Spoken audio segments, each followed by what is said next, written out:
first thing I noticed was the smell of fried onions drifting through my open kitchen window at 7 o'clock on a Friday evening. I live 400 yards from the old freight depot platform, far enough that I shouldn't smell anyone's dinner, close enough that I know every sound the property makes when the wind shifts. The platform sits on 3 acres of packed gravel and creosote timber, a relic from 1923 when the narrow-gauge railway still ran through this part of the county. My grandfather bought the parcel in 1962 after the line was abandoned, and my sister Elena and I inherited it 12 years ago when our mother passed. We kept the taxes paid, the boundary markers visible, and the gate locked. That was the arrangement. That was the understanding. The smell of fried onions meant someone was cooking on my land. I pulled on my boots, grabbed my truck keys, and drove the half-mile access road that cuts through the tree line separating my house from the depot parcel. The road is gravel, private, maintained by me and Elena at our own expense. It's not a county road. It's not an HOA road. It's our road, recorded on parcel map 14-7B, filed at the county recorder's office in 1964. I know the number because I've had to recite it more times than I can count over the years, usually to delivery drivers who get lost, occasionally to neighbors who forget where the property line falls. When I came around the last bend before the platform clearing, I saw lights, string lights, the kind you hang between poles at outdoor weddings, stretched in a zigzag pattern above the old loading dock. Beneath them, 5 food trucks were parked in a semicircle on the platform itself, their service windows open, generators humming, customers lined up with paper plates and plastic forks. Picnic tables I had never seen before were arranged on the gravel apron in front of the platform. Someone had dragged them there, probably on a flatbed trailer, and set them up with red checkered tablecloths weighed down by condiment bottles. Extension cords snaked across the ground from a portable power distribution box I didn't recognize. A hand-painted sign near the gate read, Maplewood HOA Friday Food Court. Vendors welcome. Spot $75. I sat in my truck with the engine idling for a full minute, watching families eat tacos and barbecue on my grandfather's depot platform. The platform where he used to sit on summer evenings and tell me stories about the trains that used to stop there. The platform where my mother spread a blanket for a picnic the summer before she got sick. The platform where Elena and I spread our father's ashes 12 years ago because he said the old railway felt like the last honest place in the county. I didn't honk. I didn't shout. I took out my phone and started taking pictures.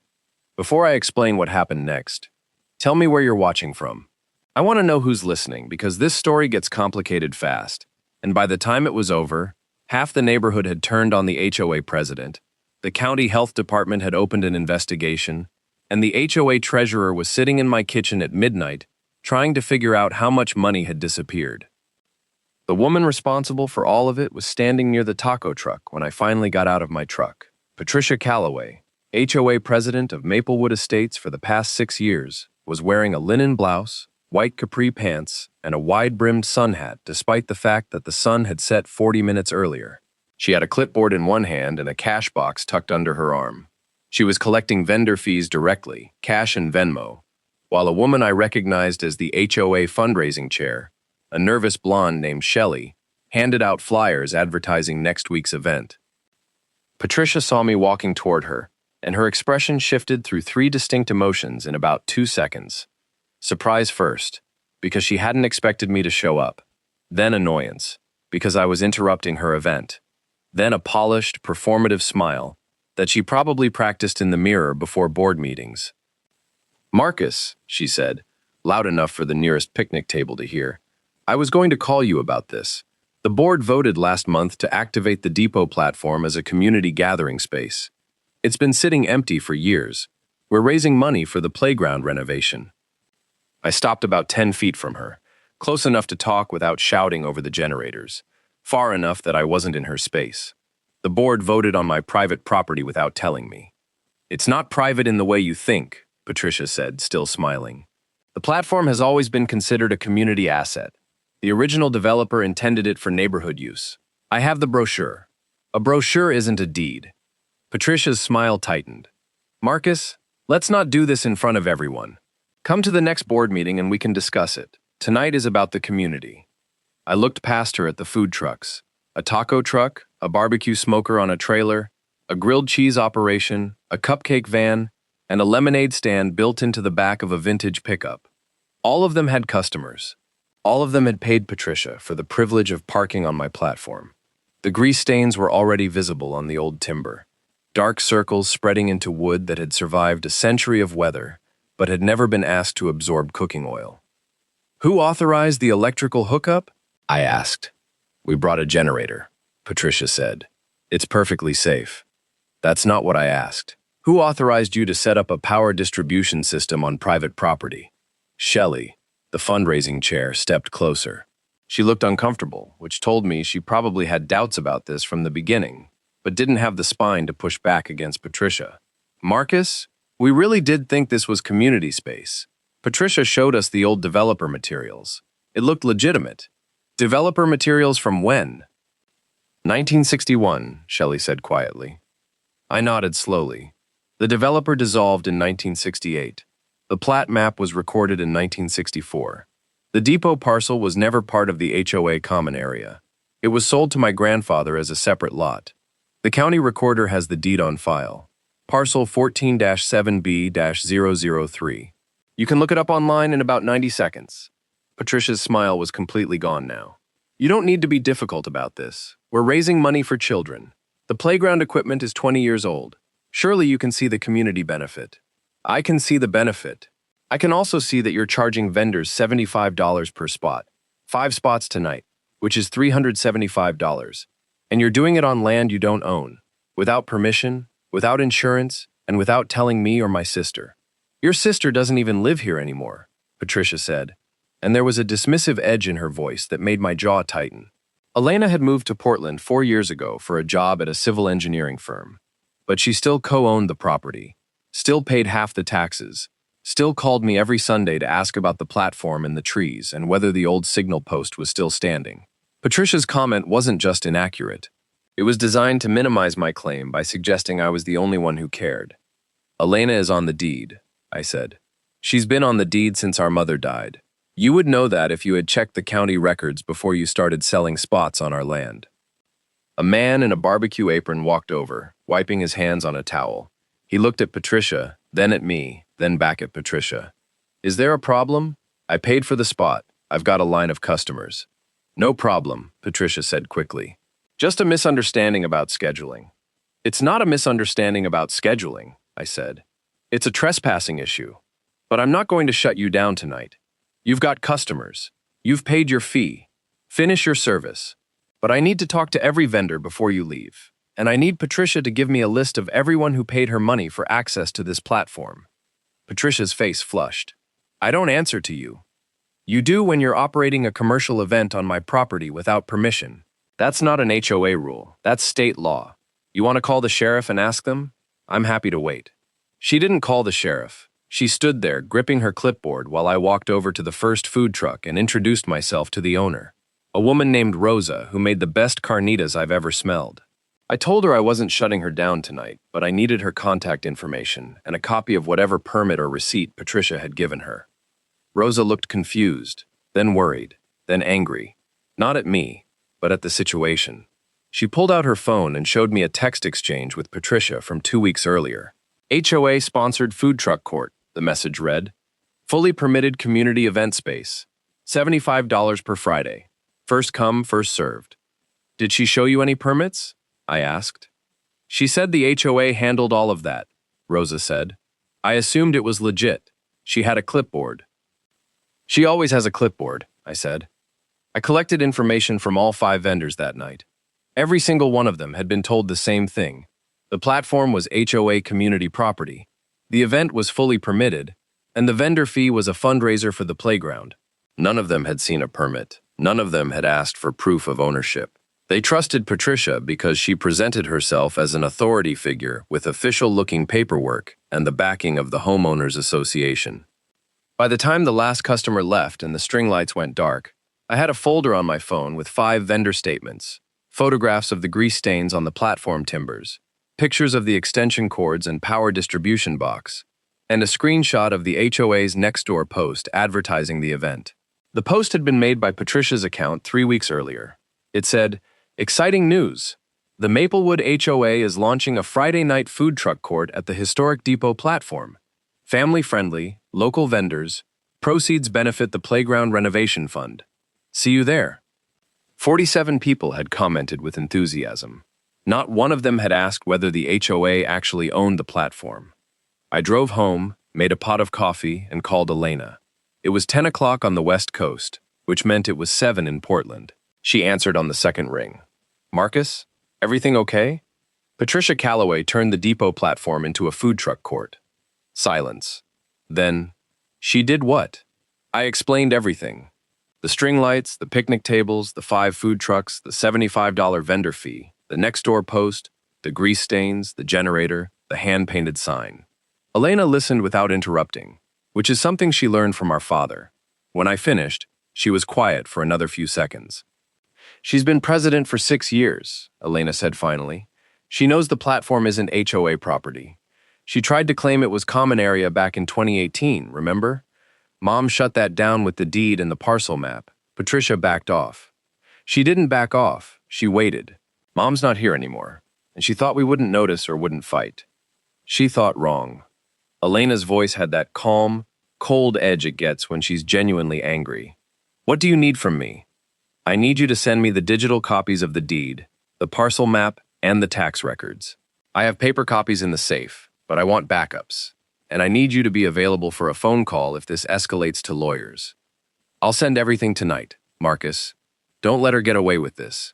That platform is the only thing Dad ever asked us to protect. I know, I said. I'm not letting her get away with anything. I'm just going to let her keep digging. Elena sent the documents within the hour. I printed 2 copies of everything and put 1 set in my truck and 1 set in the fireproof safe in my office. Then, I sat down at my kitchen table and started building a timeline. The next morning, I drove to the county health department. It's a low brick building on the east side of town, the kind of place that smells like old carpet and photocopier toner. I arrived 15 minutes before they opened and waited in the parking lot with a thermos of coffee and the folder of vendor statements. When the doors opened, I asked to speak with someone about temporary food service permits for outdoor events. The receptionist directed me to a woman named Diane Okonkwo, an environmental health specialist who had been with the county for 17 years. Diane had short gray hair, reading glasses on a chain, and the kind of patient, skeptical expression that comes from decades of inspecting restaurant kitchens. I explained the situation as clearly as I could. A private property owner, me, had discovered an unauthorized food truck event operating on my land. The event organizer, Patricia, had told vendors the site was permitted. I wanted to know whether any permits had actually been issued. Diane typed on her keyboard for a few minutes, frowning at the screen. I'm not seeing any temporary food service permits for that address. Not for this year, not for last year. What's the organizer's name again? Patricia Calloway. She's the HOA president for Maplewood Estates. More typing. Nothing under that name either. And you said she's charging vendors to participate? $75 per truck, per Friday. Diane took off her glasses and rubbed the bridge of her nose. So she's operating a recurring commercial food event on private property, without the property owner's permission, without health permits, and collecting money from vendors under the pretense that everything is legal. That's what it looks like. That's not just a property dispute, Diane said. That's a public health concern. If someone gets food poisoning at that event, there's no permit on file, no inspection record, no way to trace the vendor.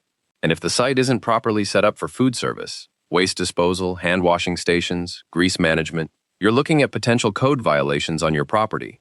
That last part hit me in a way I hadn't anticipated. Patricia wasn't just trespassing. She was creating liability for me and Elena.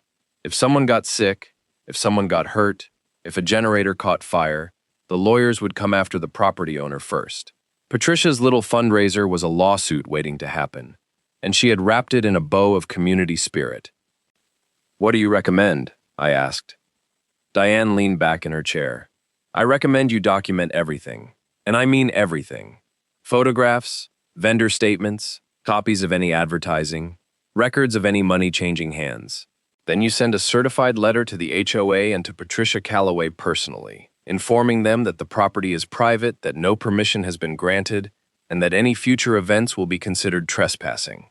Copy the county health department on that letter. And if she holds another event after receiving that letter, we can send an inspector out. What happens if an inspector shows up and finds unpermitted food service? The event gets shut down immediately. Vendors can be fined, the organizer can be cited, and if there's evidence of ongoing unpermitted commercial activity, we can refer it to the county attorney. I thanked Diane and drove home. That afternoon, I drafted the certified letter.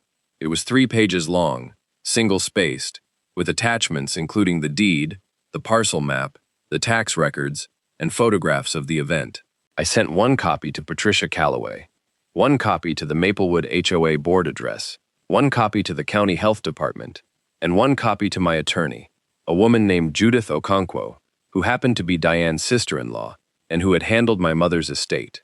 I kept the 5th copy for my folder. The folder was getting thick. 3 days later, I got a phone call from a number I didn't recognize. It was Shelley, the fundraising chair. She sounded like she'd been crying. "Marcus, I need to talk to you. Not on the phone. In person. Can I come over?" She arrived 20 minutes later, clutching a manila envelope and looking like she hadn't slept. I made coffee and we sat at the kitchen table. Shelley kept glancing at the folder on the counter, the one with all my documentation. "Patricia told the board you were bluffing," she said. "She said the platform was common area, that the old developer materials proved it, and that you wouldn't actually do anything because you don't like conflict." "I don't like conflict," I said. "That's not the same as avoiding it." She showed us a brochure from 1961. It had a drawing of the depot platform with a label that said Community Gathering Space. She said that was legally binding. A brochure isn't a recorded document. The plat map is the recorded document. The deed is the recorded document. The tax records are the recorded documents. None of them list the platform as HOA property. Shelley opened the manila envelope and pulled out a stack of papers. "I started looking into it after you showed up that night. I'm the fundraising chair, which means I'm supposed to track all the money. Patricia told me she'd handle the vendor fees directly and deposit them into the playground fund account. But when I checked the account, there were no deposits from the food truck events." I felt my stomach tighten. "How many events have there been?" "4, Shelley said. "The one you saw was the 4th. She's been running them every Friday for a month. 5 vendors each time, $75 per spot. That's $1,500. And none of it is in the HOA account." "Where's the money?" "I don't know. I asked Patricia, and she said she was holding it in a separate account for administrative processing. She got defensive when I asked for receipts. She said I was questioning her integrity." "Were you?" "Yes," Shelley said quietly. "I was." I sat back in my chair and looked at the folder on the counter. The situation had just shifted from a property dispute to something that looked a lot like embezzlement. Patricia had been collecting cash from food truck vendors, telling them the money was going to the playground fund, telling the HOA board the same thing, and then apparently keeping the money for herself, or at least failing to account for it. "Do you have any documentation of the vendor payments?" I asked. Shelley nodded. "Patricia made me keep a spreadsheet. She said it was for transparency. I have the names of every vendor, the dates they paid, and the amounts. I also have screenshots of the Venmo transactions, because some vendors paid electronically. The Venmo account is Patricia's personal account, not the HOA's. That's a problem. I know it's a problem. That's why I'm here. I don't want to be part of this anymore. I didn't sign up to help someone steal from vendors and lie to the neighborhood." Shelley left the envelope with me. It contained the vendor spreadsheet, the Venmo screenshots, copies of Patricia's emails to the board claiming the platform was common area, and a printed copy of the 1961 developer brochure that Patricia had been waving around like a legal document. I added everything to my folder. The folder was now an inch thick. That evening, I got another phone call. This one was from a man named Gerald Okonkwo, the HOA treasurer. Gerald was Diane's brother, Judith's brother, and apparently the 3rd member of the Okonkwo family to get pulled into this mess. He was also, according to neighborhood gossip, the only person on the HOA board who actually understood accounting. "Marcus," Gerald said, "I just received a copy of your certified letter, and I had a very interesting conversation with my sister Diane about an hour ago." I figured that might happen. I've been the treasurer for 4 years. In that time, I've never seen any documentation suggesting the depot platform is HOA property. I've never seen a deed, an easement, a lease agreement, or a board resolution transferring ownership. Patricia has been telling the board it's common area based on a developer brochure from before most of us were born. The brochure isn't legally binding. I know. I'm an accountant, not a lawyer. But I know the difference between marketing material and a recorded deed. The problem is Patricia has been very convincing. She's been president for 6 years. People trust her, or they're afraid of her. It's hard to tell the difference sometimes. Shelley came to see me today. She brought financial records. Gerald was quiet for a moment. What kind of financial records? Vendor payments. $1,500 collected over 4 events. None of it deposited in the playground fund. All of it processed through Patricia's personal Venmo account. I heard Gerald exhale slowly. That's what I was afraid of. I've been reviewing the HOA's accounts for the past 6 months because some numbers weren't adding up. The playground fund has been flat for a year, but Patricia keeps telling residents we're making progress on fundraising.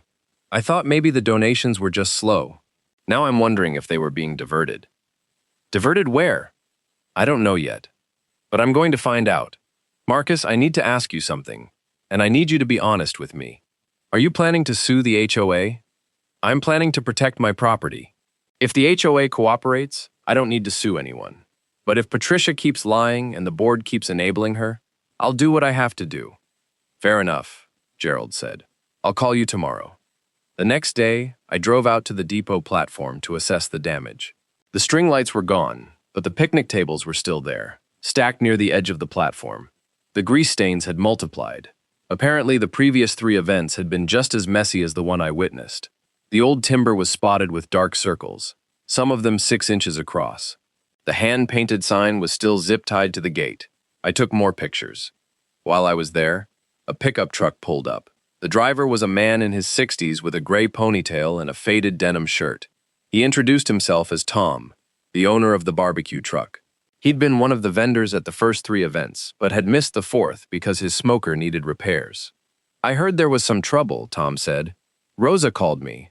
She said the guy who owns the platform showed up and started asking questions. I'm the guy. Tom nodded slowly. I figured. Look, I want to apologize. I didn't know the platform was private.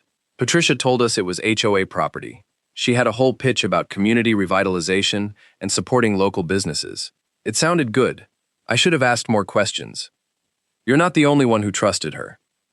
No, but I feel stupid. I've been doing food trucks for 15 years. I know better than to set up on a site without seeing the permits. She just seemed so official. She's good at that. Tom leaned against his truck. Rosa said you didn't shut her down. You let her finish service. The customers weren't the problem. The vendors weren't the problem. Patricia was the problem. What are you going to do? I'm going to make sure she can't do it again, and I'm going to make sure the vendors who paid her get their money back. Tom looked at the platform, at the grease stains, at the stacked picnic tables. If you ever decide to run a legitimate food truck event here, let me know. I'd pay for a spot on a platform with actual permits and an owner who knows what he's doing. I hadn't considered that possibility. The idea of turning the depot platform into a legitimate venue wasn't something I'd ever thought about, but Tom's comment planted a seed. That evening, Gerald called again. His voice was tighter than before. I found the money, he said. Or at least, I found where it was supposed to go. Patricia opened a separate bank account 6 months ago under the name Maplewood Community Events. It's not an HOA account. It's a personal business account with her name on it. She's been depositing vendor fees, donations, and what she called event sponsorships into that account. How much? From what I can trace so far, about $4,000 over the past 6 months.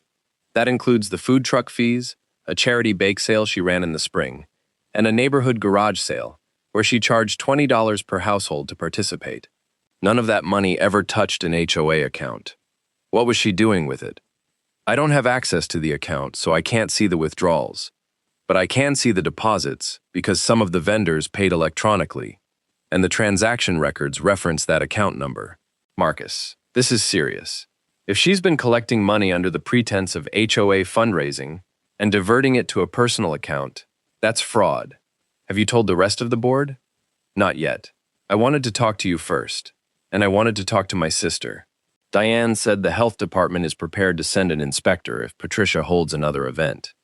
Between the health code violations and the financial irregularities, Patricia is looking at a very bad situation. When is the next event supposed to happen? This Friday. She's been advertising it on Nextdoor all week. She's got 6 vendors confirmed this time. She raised the fee to $85. I looked at my folder on the kitchen counter. It was now almost 2 inches thick. Let her advertise. Let her set up. Let her collect the money. And then let the inspector do their job. You want to let it happen? I want her to commit fully. I want her to stand in front of a crowd of families and vendors and explain to a county health inspector why she's operating an unpermitted food court on private property with money that never made it to the HOA. I want her to have no way out. Gerald was quiet for a long moment.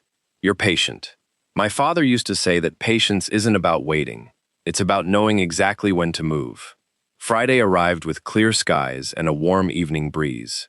Perfect weather for a food truck event. I spent the day preparing. I called Diane at the health department and confirmed that an inspector would be available. I called Judith, my attorney, and briefed her on the financial evidence Gerald had uncovered. I called Elena and told her what was about to happen. I wish I could be there, Elena said. Record everything. I will. At 6 o'clock, I drove out to the depot platform. The string lights were back up. The picnic tables were arranged in neat rows. 6 food trucks were parked on the platform, their generators humming, their service windows open. Families were already lining up with paper plates. Patricia was standing near the entrance with her clipboard and her cash box, wearing another linen blouse and another wide-brimmed hat. Shelley was handing out flyers, but she looked pale and nervous. She caught my eye as I parked my truck and gave me a tiny nod. I didn't get out of the truck right away. I sat there with the window down, watching the event unfold. The smell of fried food and barbecue smoke filled the air. Children were running between the picnic tables. A man with an acoustic guitar was sitting on the edge of the platform, playing folk songs for tips. Patricia had even hired a musician. At 6:30, a white county vehicle pulled up behind my truck. Diane Okonkwo stepped out, wearing a polo shirt with the health department logo and carrying a clipboard of her own. She was accompanied by a man I didn't recognize, a stocky guy in his 40s with a badge on his belt. He introduced himself as Deputy Marquez from the county sheriff's office. Diane asked me to come along, Deputy Marquez said. She said there might be a situation. There will be, I said. We walked toward the platform together. Patricia saw us coming, and her expression went through that same 3-emotion shift I'd seen 2 weeks earlier. Surprise, annoyance, and then a polished smile that didn't reach her eyes. Marcus, she said, you came back, and you brought friends. Patricia Calloway, Diane said. I'm Diane Okonkwo, from the county health department. I need to see your temporary food service permit for this event. Patricia's smile flickered. The permit is on file with the HOA office. I don't have a physical copy with me. That's fine, Diane said. I can look it up. What's the permit number? Patricia hesitated. I don't have it memorized. Then I'll look it up by address. This is 1427 Depot Road, correct? Yes. Diane pulled out her phone and made a show of typing. I'm not seeing any permits for this address. Not for temporary food service, not for special events, not for anything. Can you explain that? Patricia's smile was completely gone now. There must be a mistake. The HOA handles all the permitting. I'm sure it's just a filing error. The HOA doesn't issue health permits, Diane said. The county does. And the county has no record of any permit for this location, which means you're operating an unpermitted food service event on private property. By now, a small crowd had gathered. Families holding paper plates, vendors leaning out of their service windows, the guitar player stopping mid-song. Patricia looked around at the faces, and I saw something shift in her expression. She was realizing, maybe for the first time, that her authority was not as solid as she thought. This is ridiculous, Patricia said, her voice rising. This platform is community property. The HOA has every right to use it for neighborhood events. Marcus is just being difficult because he doesn't like the HOA. The platform is private property, I said, loud enough for the crowd to hear. It's owned by me and my sister. It has never been HOA property. The deed is on file at the county recorder's office. The parcel map is on file. The tax records are on file.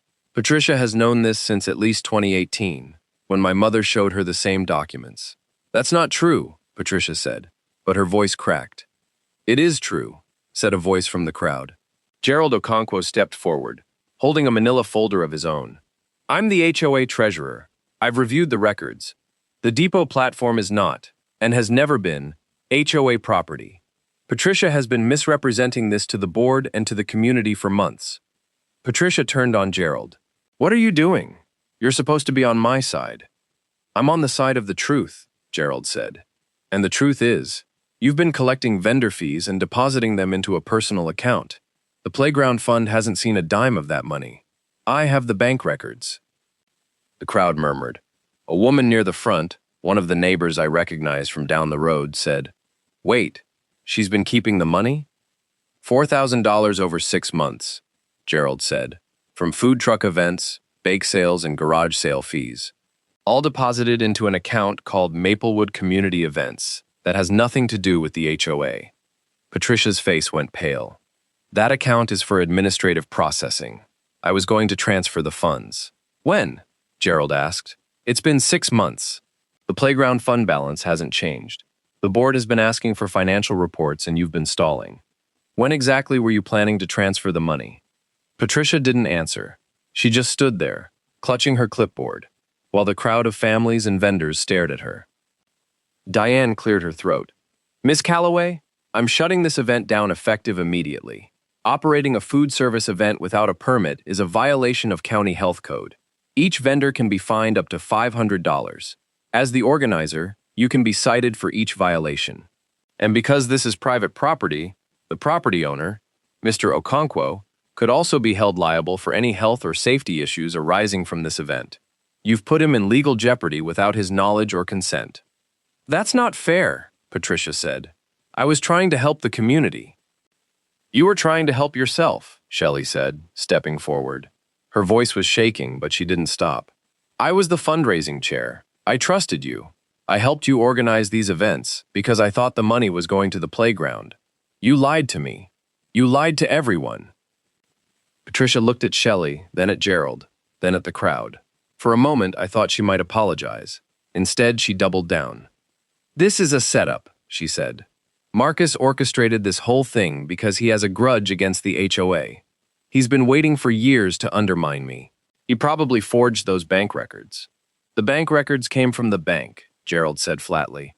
I'm the treasurer. I have access. You opened that account without board approval. You collected money under false pretenses, and you lied about where it was going. That's not a setup. That's fraud. Deputy Marquez stepped forward. Ms. Calloway, I'm going to need you to step aside and answer some questions. This is now a potential criminal matter. Patricia's clipboard clattered to the ground. The cash box slipped out from under her arm and hit the gravel, popping open. Bills and coins scattered across the dirt. A few people gasped. Someone's child started crying.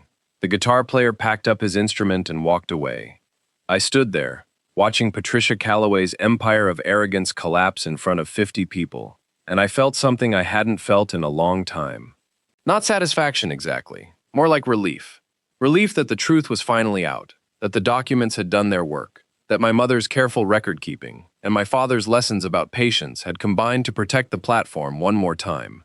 The vendors were angry. Rosa from the taco truck demanded her money back. Tom from the barbecue truck, who had shown up despite his earlier reservations, stood with his arms crossed and said he'd be filing a complaint with the county. The other vendors gathered around Patricia, asking questions she couldn't answer, demanding refunds she couldn't provide. Deputy Marquez took Patricia aside and began asking questions. Diane started documenting the health code violations, taking photographs of the food trucks, the lack of hand-washing stations, the absence of proper waste disposal. Gerald stood with Shelley, both of them looking exhausted but resolute. I walked over to the platform and knelt down. The grease stains had multiplied again. The old timber was scarred now, marked by weeks of careless cooking, but the platform was still standing. It had survived a century of weather, decades of neglect, and now 4 weeks of Patricia Calloway's ambition. It would survive this too. The aftermath took months. Patricia resigned as HOA president within a week, under pressure from the board and the threat of a criminal investigation. The county health department issued citations to Patricia personally, not to the HOA, because the HOA had never officially authorized the events. The vendors who had paid for spots received refunds from the HOA's general fund. after Gerald argued that the board had a moral obligation to make things right even if they weren't legally liable. The $4,000 in Patricia's personal account was eventually recovered and transferred to the playground fund, minus legal fees. Shelley quit the fundraising committee and started a neighborhood watch group focused on HOA transparency. Gerald stayed on as treasurer and implemented new financial controls that required 2 board signatures for any expenditure over $100. The board voted to censure Patricia and ban her from holding any HOA office for 10 years. Elena flew in from Portland for a weekend. We stood on the depot platform together, looking at the grease stains and the fading string light marks on the timber. "We should clean it up," Elena said. "Restore it." I was thinking the same thing.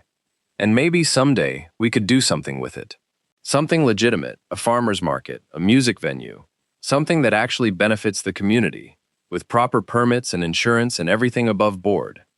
I looked at the old signal post, still standing at the edge of the platform, rusted but solid. Dad would have liked that. Dad would have liked watching Patricia Calloway get escorted off the property by a sheriff's deputy, Elena said, and we both laughed. The platform is quiet now. The picnic tables are gone. The string lights are gone. The grease stains have been cleaned as best as they can be, though some of the darker spots will probably never fade completely. I've started researching what it would take to turn the depot into a legitimate event space. Permits, insurance, parking, waste management. It's a long process, but I'm not in a hurry. Patricia moved out of the neighborhood 6 months after the food truck incident. I heard she relocated to a condo development 2 towns over, where she's not on the HOA board and probably never will be. Some people learn from their mistakes. Some people just find new audiences. The folder is still in my office, 2 inches thick, full of deeds and parcel maps and vendor statements and bank records. I keep it as a reminder, not of Patricia Calloway, but of what my parents taught me, that the truth is patient, that documents matter, that silence isn't weakness, it's preparation. And sometimes, on Friday evenings, I drive out to the platform and sit on the edge of the old timber, watching the sun go down behind the tree line. The air smells like pine and gravel and old wood. No fried onions, no generators, no string lights. Just the platform, the trees, and the quiet. The way it's always been, the way it's going to stay.